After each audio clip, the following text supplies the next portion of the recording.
Título: As transformações do instinto exemplificadas no erotismo anal. Há alguns anos atrás, observações feitas durante a psicanálise levaram-me a suspeitar de que a constante coexistência de qualquer um dos 3 traços de caráter, ordem, parcimônia e obstinação, indicavam uma intensificação dos componentes anal-eróticos na constituição sexual e que esses modos de reação, que eram favorecidos pelo ego, haviam sido estabelecidos durante o curso do seu desenvolvimento através da assimilação do seu erotismo anal. Naquele trabalho, meu principal objetivo era tornar conhecido o fato dessa relação estabelecida. Pouco me preocupava o seu significado teórico. Desde então, tem havido em consenso geral de opinião de que cada uma das 3 qualidades, avareza, formalismo e obstinação, provém de fontes anal-eróticas ou, para expressá-lo mais cautelosa e completamente, retira poderosas contribuições dessas fontes. Os casos em que esses defeitos de caráter se combinavam e que, por conseguinte, mereceram um rótulo especial, o caráter anal, eram simplesmente exemplos extremos que se juntavam para atrair a particular conexão que nos interessa aqui, mesmo a olhos pouco observadores, como resultado de inúmeras impressões e, em particular, de uma observação analítica especialmente convincente, cheguei à conclusão, alguns anos depois, de que o desenvolvimento da libido no homem, a fase da primazia genital, deve ser precedida por uma organização pré-genital, na qual o sadismo e o erotismo anal desempenhem os principais papéis. A partir daquele momento, tivemos que enfrentar o problema da história posterior dos impulsos instintuais anal-eróticos.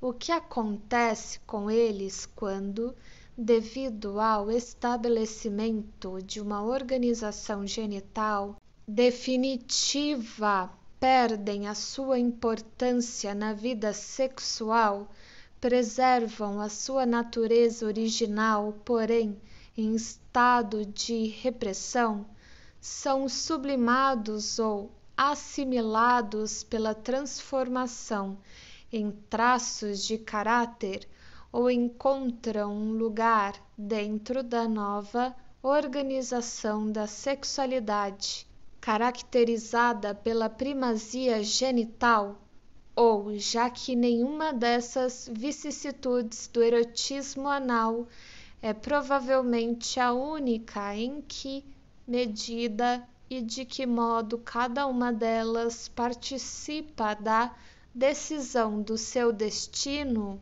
pois as fontes orgânicas do erotismo anal não podem certamente ser enterradas como resultado da emergência da organização genital.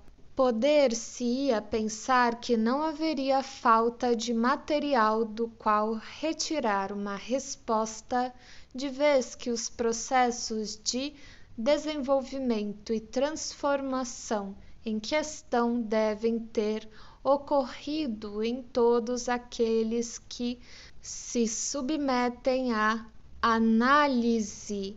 Ainda assim, o material é tão obscuro, a abundância das impressões que ocorrem sempre é tão confusa que, mesmo hoje, sou incapaz de resolver plenamente o problema e não posso fazer mais do que apresentar algumas contribuições para a sua solução.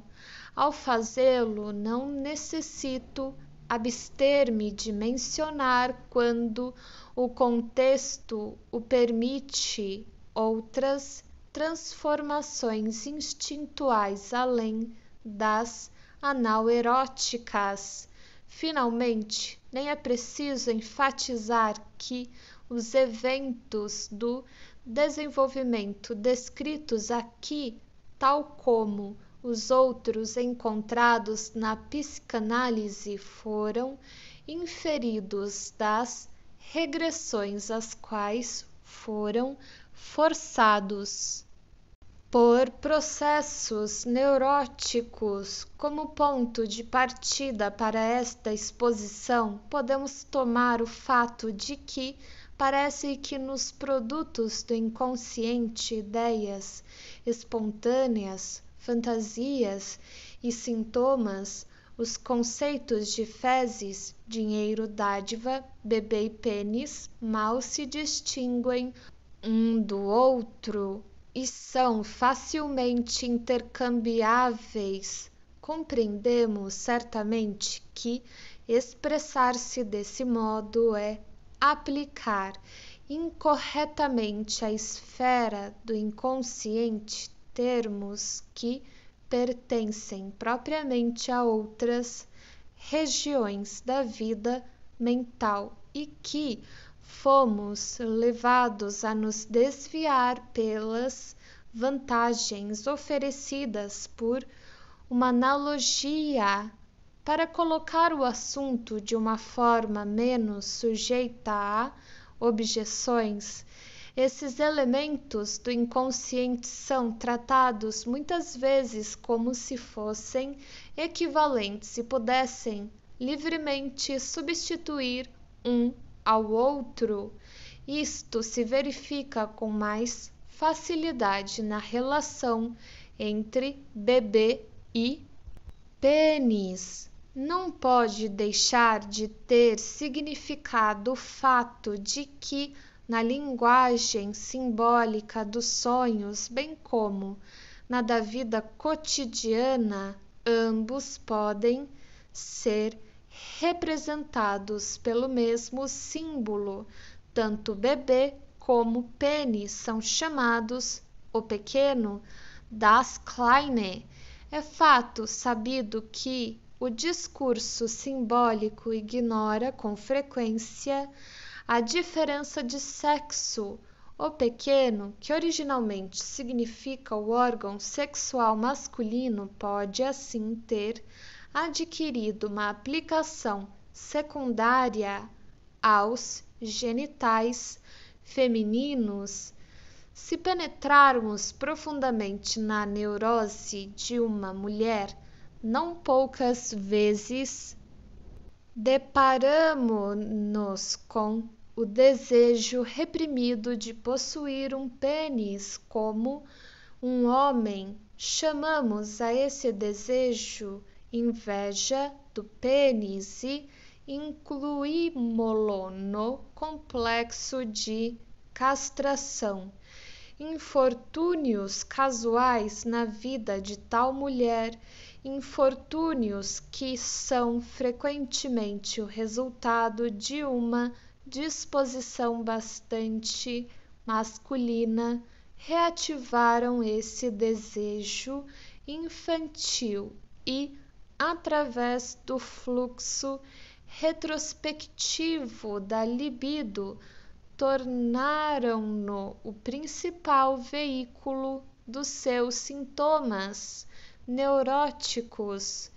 Em outras mulheres, não encontramos esse desejo de um pênis. é substituído pelo desejo de um bebê, cuja frustração na vida real pode levar à eclosão de uma neurose. É como se tais mulheres houvessem compreendido, embora isso não possa ter atuado como motivo, que a natureza dá bebês às mulheres como substitutos para o pênis que lhes negou. Com outras ainda aprendemos que ambos os desejos estavam presentes na sua infância e que um substituiu o outro. De início haviam desejado um pênis como os homens, depois, no estágio posterior, embora ainda infantil, surgiu em lugar deste o desejo de um bebê. A impressão que se nos impõe é de que essa variedade em nossas descobertas é causada por fatores acidentais durante a infância, por exemplo, a presença ou ausência de irmãos ou o nascimento de um novo bebê numa época favorável da vida, de tal modo que o desejo de um pênis e o desejo de um bebê seriam fundamentalmente idênticos. Podemos dizer qual é a consequência básica do desejo infantil de um pênis em uma mulher, nas quais as determinantes de uma neurose na vida posterior estão ausentes.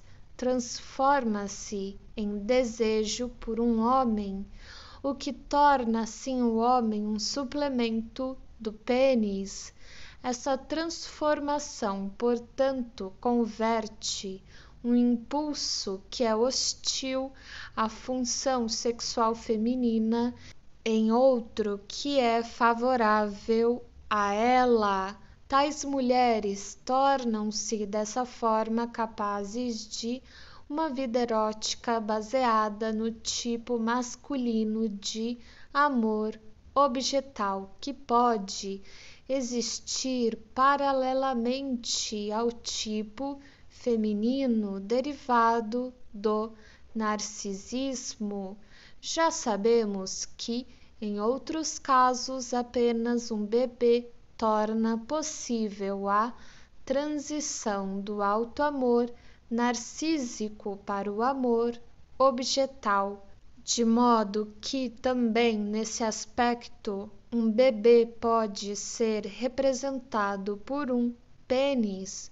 Tendo tido oportunidades ocasionais de ouvir sonhos de mulheres ocorridos após a primeira experiência de relacionamento sexual, revelam na mulher um inequívoco desejo de guardar para si o pênis que fora sentido.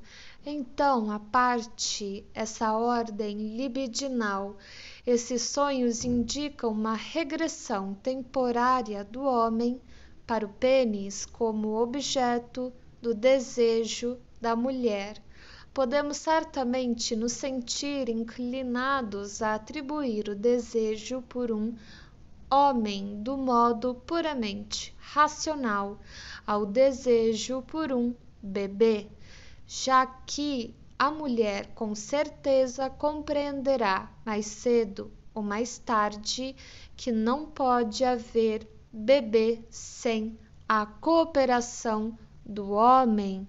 Contudo, é mais provável que o desejo por um homem nasça independente do desejo por um bebê, e que, quando esse desejo desperta por motivos compreensíveis que pertencem inteiramente à psicologia do ego, o desejo original de um pênis liga-se a ele como um reforço libidinal inconsciente. A importância do processo descrito jaz no fato de que uma parte da masculinidade narcísica da jovem mulher transmuta-se assim em feminilidade e desse modo não pode mais operar de maneira prejudicial à função sexual feminina. Ao longo de outra via, uma parte do erotismo da fase pré-genital torna-se também disponível para uso na fase da primazia genital. O bebê é considerado com Lemuf, análise do Little Hans, como algo que se separa do corpo passando através dos intestinos. Uma certa quantidade de catexia libidinal que originalmente se ligava ao conteúdo dos intestinos pode assim estender-se ao bebê nascido através deles.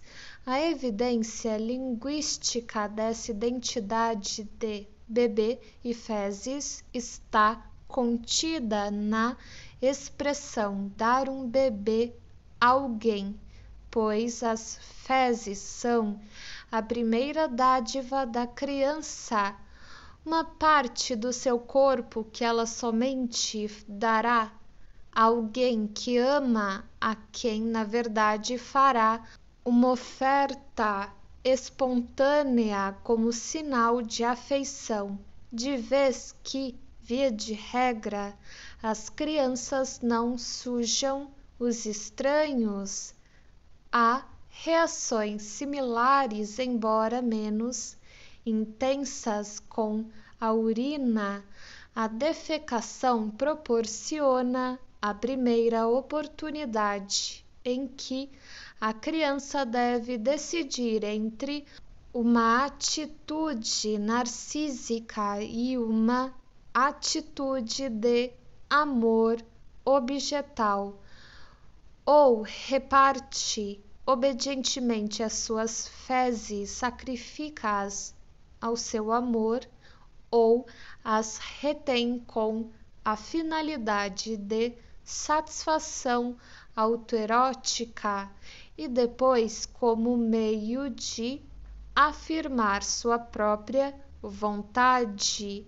Se faz essa última escolha, estamos na presença de um desafio, obstinação, que, por conseguinte, nasce de um apego narcísico ao erotismo anal. É provável que o primeiro significado que o interesse de uma criança pelas fezes desenvolve seja o de dádiva e não de ouro ou dinheiro. A criança não conhece dinheiro a não ser o que lhe é dado.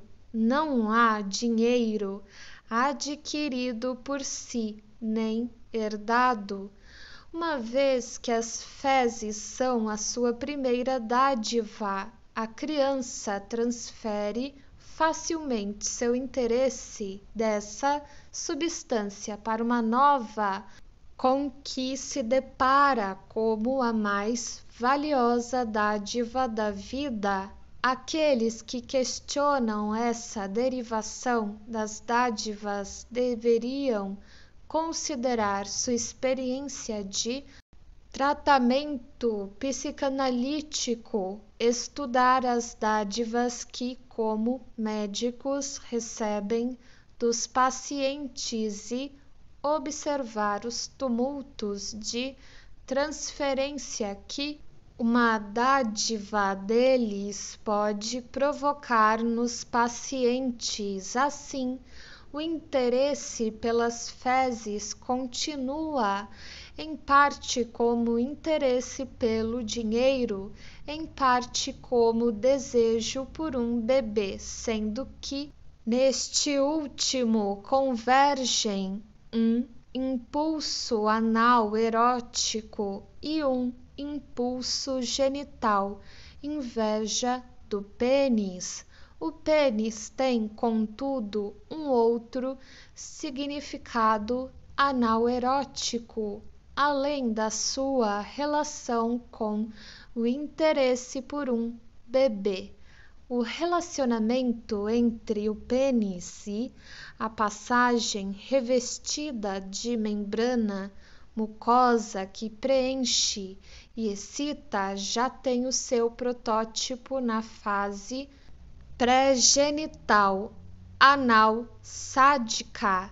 A massa fecal, ou como um paciente a chamou, o bastão fecal, representa como que o primeiro pênis e a membrana mucosa do reto estimulada representa a da vagina. Há pessoas cujo erotismo anal permanece vigoroso e inalterado até a idade que precede a puberdade, 10 a 12 anos. Por essas pessoas, ficamos sabendo que durante a fase pré-genital já haviam desenvolvido numa fantasia e num jogo perverso uma organização análoga à genital, em que o pênis e a vagina eram representados pelo bastão fecal e pelo reto. Em outras pessoas, os neuróticos obsessivos, podemos observar o resultado de um aviltamento regressivo da organização genital. Isso se expressa pelo fato de que toda fantasia originalmente concebida em nível genital é transposta para o nível anal, sendo o pênis substituído pela massa fecal e a vagina pelo reto. Se retrocede o interesse pelas fezes de forma normal, a analogia orgânica que descrevemos tem o efeito de transferir o interesse para o pênis. Se mais tarde, no decorrer de suas pesquisas sobre o sexo, a criança aprendesse que os bebês nascem do intestino, estes se tornam herdeiros da maior parte do seu erotismo anal. No entanto, precedidos pelo pênis neste como em outro sentido.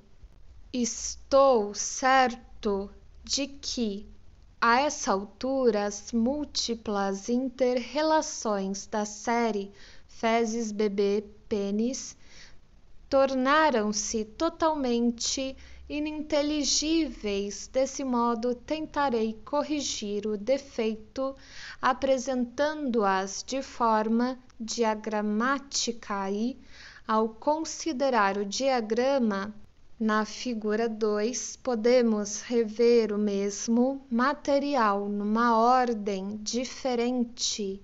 Infelizmente, esse artifício técnico não é suficientemente flexível para o nosso propósito, ou possivelmente não aprendemos ainda a usá-lo com eficácia. Em todo caso, espero que o leitor não exija demasiado desse recurso.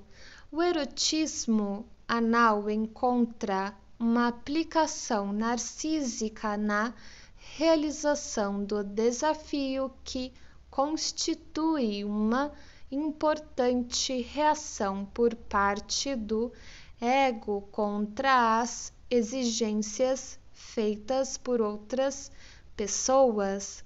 O interesse pelas fezes é transportado de início para um interesse pela dádiva e depois para o interesse pelo dinheiro. Nas meninas, a descoberta do pênis dá origem a uma inveja desse órgão, que depois se transforma em desejo por um homem como possuidor do pênis. Ainda antes disso, o desejo de um pênis foi convertido num desejo de um bebê, ou este último tomou o lugar do primeiro, uma analogia orgânica entre pênis e bebê. Linha tracejada é expressa pela existência de um símbolo, o pequeno, comum a ambos. Um desejo racional, linha dupla, conduz então do desejo por um bebê ao desejo por um homem. Já avaliamos a importância dessa transformação instintual. Uma outra parte do vínculo de relações pode ser observada muito mais claramente no macho. Origina-se quando as pesquisas sexuais do menino o levam à descoberta da ausência de pênis nas mulheres. Ele conclui que o pênis deve ser uma parte descartável do corpo, algo análogo às fezes, a primeira parte de substância corporal que a criança tem que partilhar.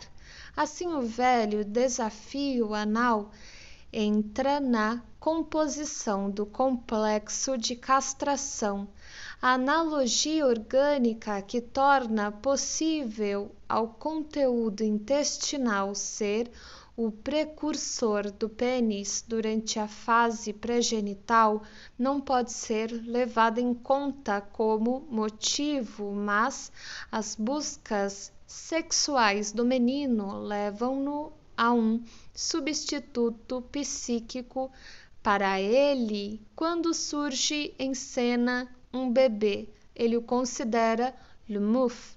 De acordo com aquelas pesquisas e o catequiza com um poderoso interesse anal erótico. Quando as experiências sociais ensinam que um bebê deve ser considerado como uma prova de amor, uma dádiva, o desejo por um bebê recebe uma segunda contribuição da mesma fonte. Fezes, pênis e bebê são três corpos sólidos, todos três forçando penetração ou expulsão, estimulam uma passagem membranosa, isto é, o reto e a vagina, sendo que a última é como se fosse arrendada ao reto, como sagazmente observa Lu Andreas Salomé. As pesquisas sexuais infantis só podem levar à conclusão de que o bebê segue a mesma trilha da massa fecal. A função do pênis habitualmente não é descoberta por essas pesquisas, mas é interessante notar que após tantos rodeios, uma correspondência orgânica reaparece na esfera psíquica como uma identidade inconsciente